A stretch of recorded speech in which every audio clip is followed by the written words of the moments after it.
사연이 워낙 좀 특이해서 떡집 아들인데 방송에 나온 적이 있습니다. 아이가 고생하는 엄마의 모습을 보고 이 떡 판매를 위해서 동네 방네를 돌아다니면서 홍보하는 것을 보고 사람들이 생각할 때, 야, 저런 효자가 다 있을까? 그래서 방송에 제보를 했습니다. 그래서 MC 보는 사람이 아이에게 묻습니다. 야, 엄마가 이렇게 고생하는데 너 엄마 이 떡집 안 하길 바라니? 그러니까 아니요. 그래서 왜? 그러니까 먹고 살아야죠. 아이가 피상적으로 볼 때는 효자이지만 사실 아이는 망가진 거예요. 아이가 먹고 사는 문제에 신경을 쓴다? 여러분, 아이는 아이다워야죠. 현실을 너무 빨리 알아버린 것입니다. 여러분, 먹고 살만하면 행복한가요? 아니잖아요.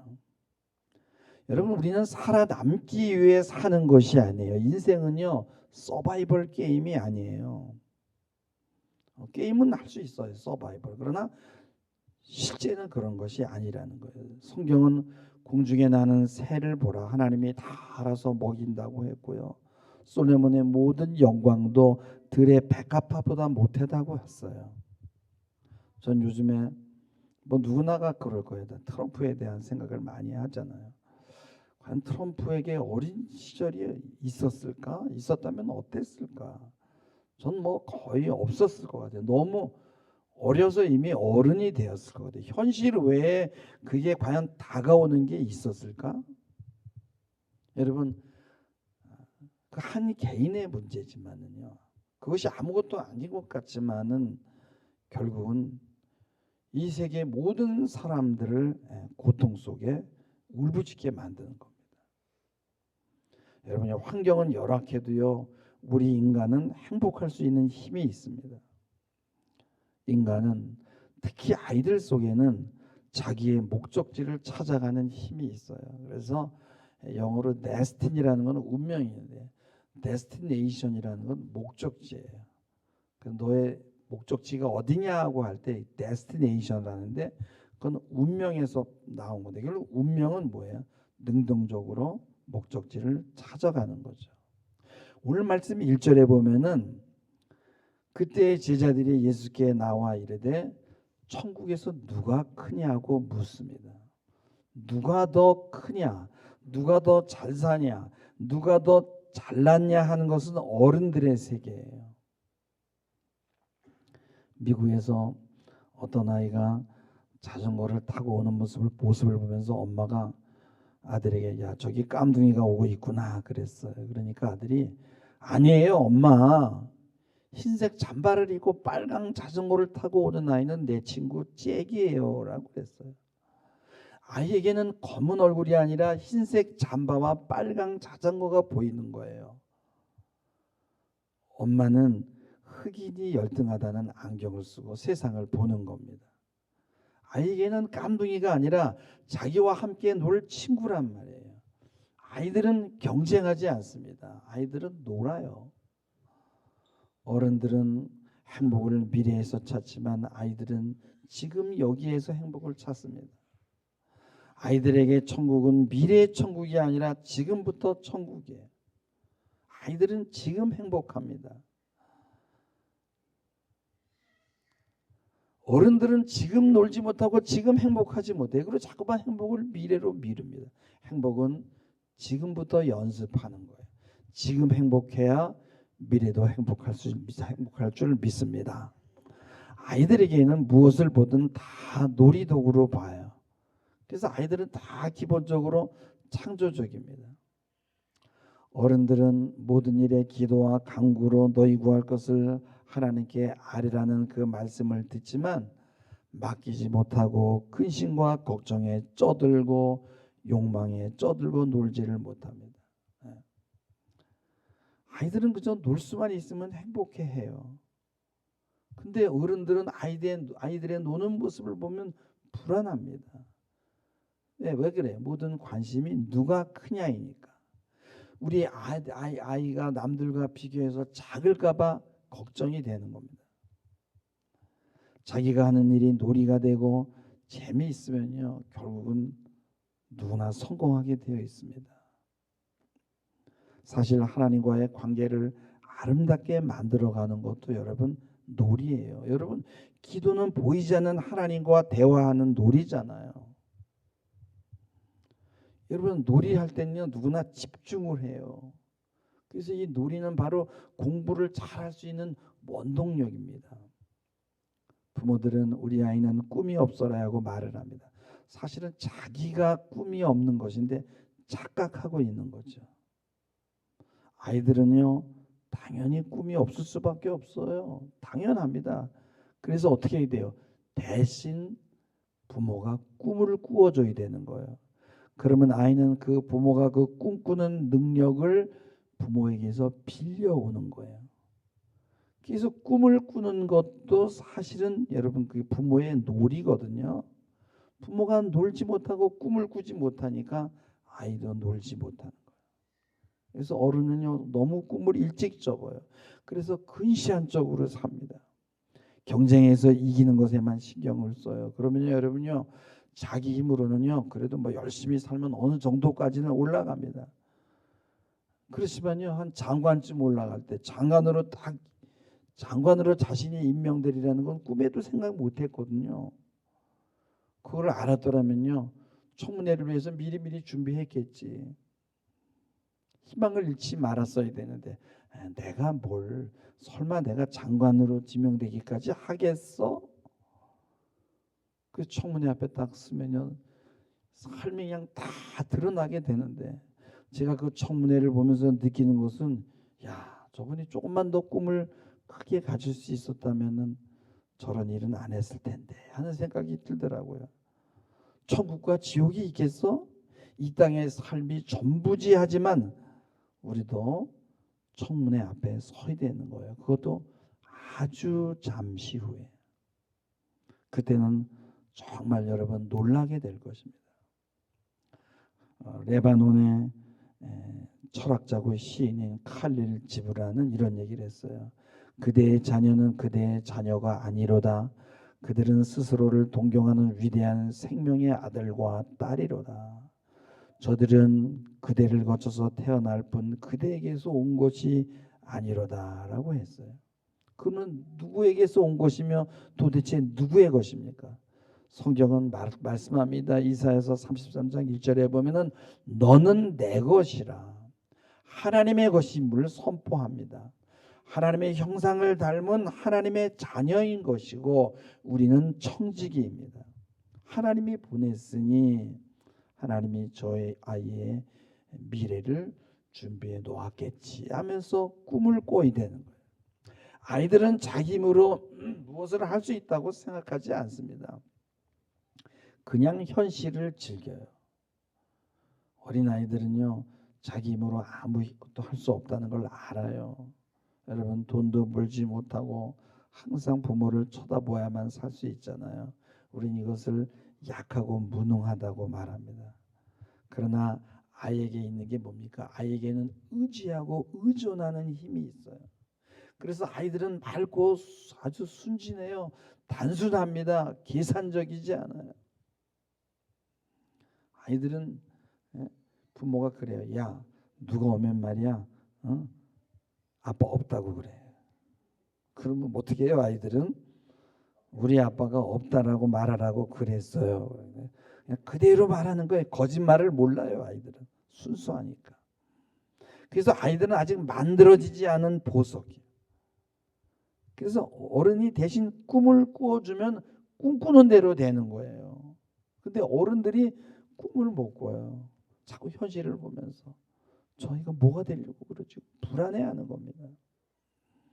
우리는 어린아이를 키울 때 사랑으로 해야 된다고 말하지요. 그러나 그 사랑이라는 기준이 아주 모호해서 부모는 사랑이라는 이름으로 자신의 꿈, 자신의 욕망이라는 독을 넣어주려고 합니다.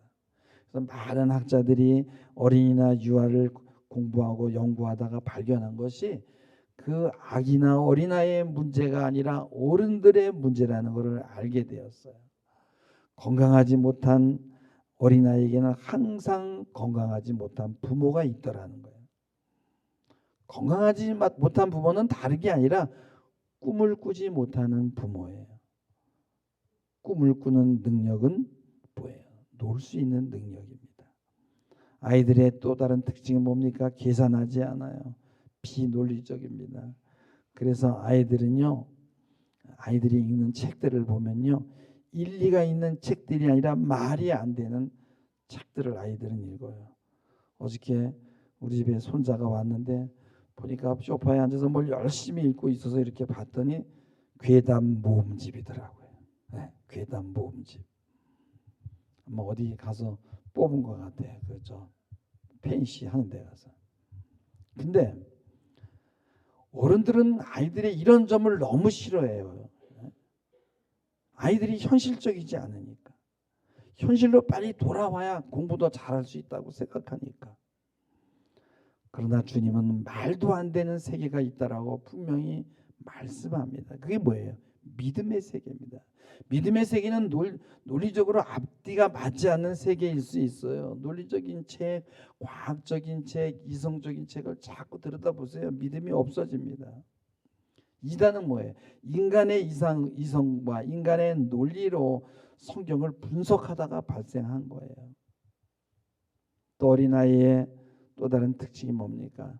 반짝거리는 눈이잖아요. 그 눈을 쳐다보면 빨려 들어갈 것 같아요.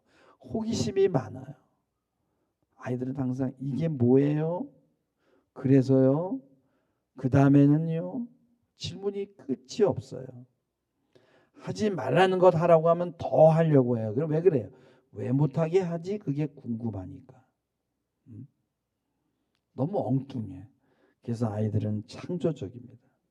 어린아이들의 그림을 보면 아주 창조적이잖아요. 근데 점점 아이가 학년이 올라갈수록 창조성이 떨어지잖아요. 왜 그래요? 현실이 들어오니까. 현실적인 계산에는 창조성이 들어올 여지가 없는 거예요. 그리고요, 원래 아이들은 배우는 거를 좋아해요. 그게 본성입니다. 근데 언제부턴가 아이들은 배우는 거를 싫어해요. 왜 그래요? 누가 크냐는 어른들의 경쟁을 심어주고 너는 경쟁에서 나고자라는 생각을 어른들이 집어넣거든요. 그러니까 그 상처가 마음을 닫게 하고 뇌를 닫게 하는 겁니다. 여러분, 아이가 망가진 건 하루아침에 된 건 아니에요. 수없는 잔소리와 수없는 부정적인 말에 의해서 망가진 거예요. 근데 그거를 어느 날 제가 친구를 잘못 만나서 그렇다는 거예요. 그리고 핑계를 댑니다. 어른들은 그저 힘들지 않게 안전하게 사는 게 최고예요. 그래서 모험을 하려고 그러면 막 그냥 몸서리를 칩니다. 여러분, 아이가 몸으로 막 모험을 해야죠. 여러분, 삶이 무료하다라는 건 뭐예요? 호기심이 없어진 것이고 어른이 되었다는 거예요. 어른의 세계에 들어왔다는 것은 계산의 세계가 들어온 거예요. 그래서 아이도 찬양을 안 하고 항상 뭐가 이렇게 생각에 빠져 있는 아이는 벌써 그 아이의 어른이 들어간 거예요. 머리에서 계산하고 있는 거예요. 돈 계산하고 있고요. 그래서 믿음이 없어지고 꿈도 사라지고 삶에서 기적이 사라지게 되는 겁니다. 어른들은 비현실 속에 사는 아이들을 보면 화를 내죠. 사실은 자기가 망가진 거예요. 아이들은 엉뚱한 꿈을 가지고 있고 또 그 꿈을 이룰 수 있는 능력이 없어요. 그런데 아이들은요, 누군가가 도와주기만 한다면은 나 이거를 이룰 수 있어 하는 믿음의 본성이 있단 말이에요. 그게 만약에 하나님이 되면 어떻게 되겠어요? 아이는 큰 인물이 되지 않겠습니까? 여러분, 아이들에게 한번 믿음이 들어가면요, 주님에게서 떨어지지 않아요. 그리고 반드시 그 꿈을 이뤄내요. 아이의 능력 때문이 아니라 마치 가지가 포도나무에 붙어 있기만 하면 열매를 맺는 것처럼 어린아이들은 붙어서 열매를 맺는 거예요. 아이들은 알아요. 떨어지면 죽는다는 거. 이게 어린아이의 믿음이고 겸손인 것입니다. 아이들은 집에 빨리 가서 숙제하는 거 그렇게 중요하지 않아요. 여기서부터 학교에서부터 집에까지 가는 과정이 중요해요. 가는 과정에 친구를 누구를 만나서 놀고 또 같이 어디 들려서 뽑기하고, 나이 들은 사람들이 어렸을 때는 학교 다 걸어 다녔잖아요. 얼마나 들판과 논밭을 지나는지 몰라요. 등하굣길에 풀이 자라는 것들을 보고, 또 어제는 피지 않았던 꽃이 핀 것을 보게 되고, 야 벌써 꽃이 폈네. 풀벌레들과 대화하고 그렇게 자랐잖아요. 어린아이에게 무엇을 주입하려 하지 말고 여러분 아이들에게 잘 배우시기 바랍니다. 어린아이는 어른들의 스승입니다. 어른들은 아이들이 자기 길을 잘 찾아갈 수 있도록 꿈꾸어주고 기도하면 되는 거야. 큰 울타리를 쳐주고, 그렇다고 뇌깔려두라는 게 아니에요. 큰 울타리를 쳐주고 그 안에서 마음껏 실험하고 뛰어놀게 하고 기다려야 됩니다. 내 자녀를 내가 교육해야지 생각하지 마시기 바라요. 어른들은 이미 많이 망가져 있을 수 있기 때문에 아이들을 교육하려고 하면 안 돼요. 망가진 사람이 아이들을 교육하면요, 자기보다 더 많이 망가진 아이를 만들어낸다는 거예요. 아이들은 어른들이 그저 망가뜨리지만 않으면 자기 길을 찾아갑니다. 그리고 그 길을 하나님이 인도해요. 그래서 아이들을 망가뜨리는 건 뭐예요? 하나님의 일을 방해하는 거예요. 그래서 어거스틴은 세상은 짜릿할 정도로 신비로운 세계일 뿐 아니라 고통과 좌절을 안겨주는 무지의 세계, 어둠의 세계라고 그랬어요.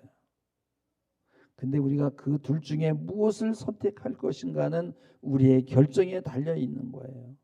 오늘 말씀 3절에 보면 가라사대 진실로 너에게 이르노니 너희가 돌이키라 그랬어요. 어린 아이들과 같이 되지 아니하면 천국에 들어가지 못하리라. 돌이킨다는 거예요. 다시 어린 아이로 돌아가라는 거예요. 어린 아이를 되찾아야 된다는 거예요. 그게 뭐냐면은 마가복음 10장 13절 15절에 보면은 사람들이 예수의 만져주심을 바라고 어린 아이들을 데리고 오매 제자들이 꾸짖건을 그랬거든요. 근데 14절에 예수께서 보시고 노합니다. 그리고 아이들이 내게 오는 것을 용납하고 금하지 말라고 그래요.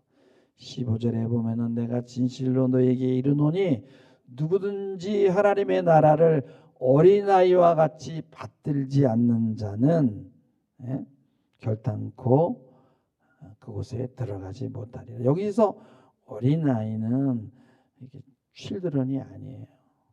우리가 보는 주일학교 아이들이 아니라 인판트라고 그러는데 헬라어로 무레트인데 뭐냐면 이게 인판트는 뭐냐면은 4개월, 5개월, 6개월 된 그런 갓난아기예요. 어린 유아. 이들에게는 아직 자아가 없어요. 배고프면 울고 젖을 먹을 뿐이에요. 100% 의존적인 존재예요.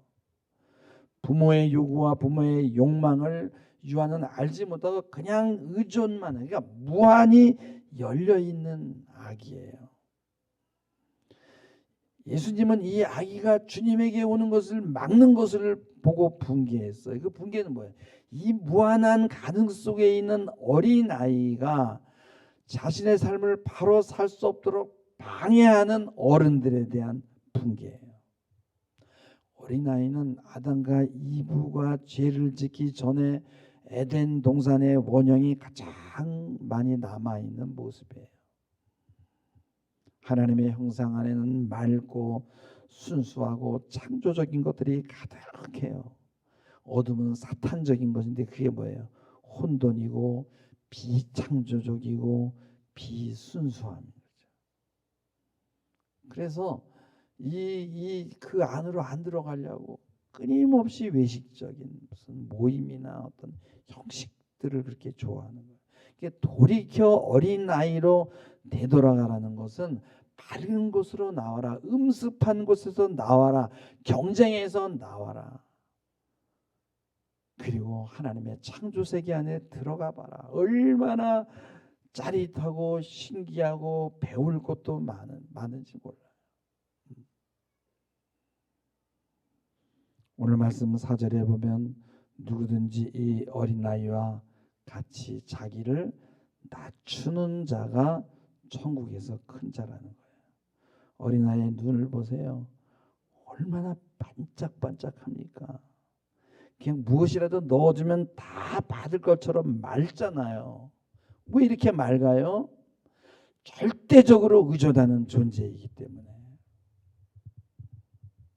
우리는 그렇게 어린아이처럼 하나님을 의존해야 될 줄 믿습니다.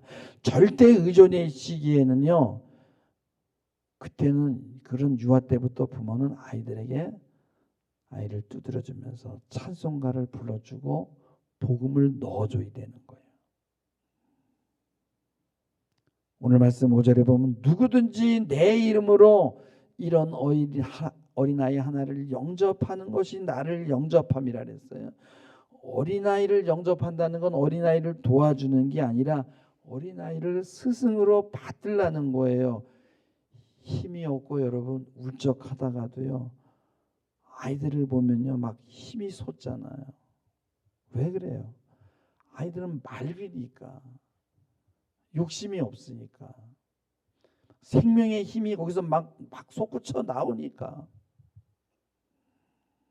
여러분, 망가진 어른의 생각으로 여러분의 자녀를 재단하시기 마시기 바랍니다. 하나님에게 맡기시기 바랍니다. 우리 모두는요 망가진 내 모습으로 아이를 재단한 죄가 있어요. 지금부터라도 회개하시고 아이들을 하나님 앞에 맡기시기 바랍니다. 아이들이 자기 길을 찾아가도록 옆에서 기도하고 꿈꾸어 주시기 바랍니다. 아이들에게 희망과 행복을 심어주시기 바랍니다. 그러기 위해서 여러분들이 먼저 어린아이들로 돌이켜 돌아가시고, 그리고 정말 그곳에서 힘을 얻는 그러한 신앙인들이 되기를 주님의 이름으로 축원하며 말씀을 맺겠습니다. 기도하시겠습니다. 주님, 아이들에게는 무한한 가능성이 열려 있습니다. 거기에 꿈과 비전이 있습니다. 그들에게 꿈과 희망을 키워주는 어른들이 되게 하옵소서. 우리의 자녀를 하나님 앞에 맡기고 기도하고 꿈꾸어주는 저희들이 되도록 축복하여 주시옵소서. 감사드리며 존귀하신 예수님의 이름으로 기도하옵나이다. 아멘.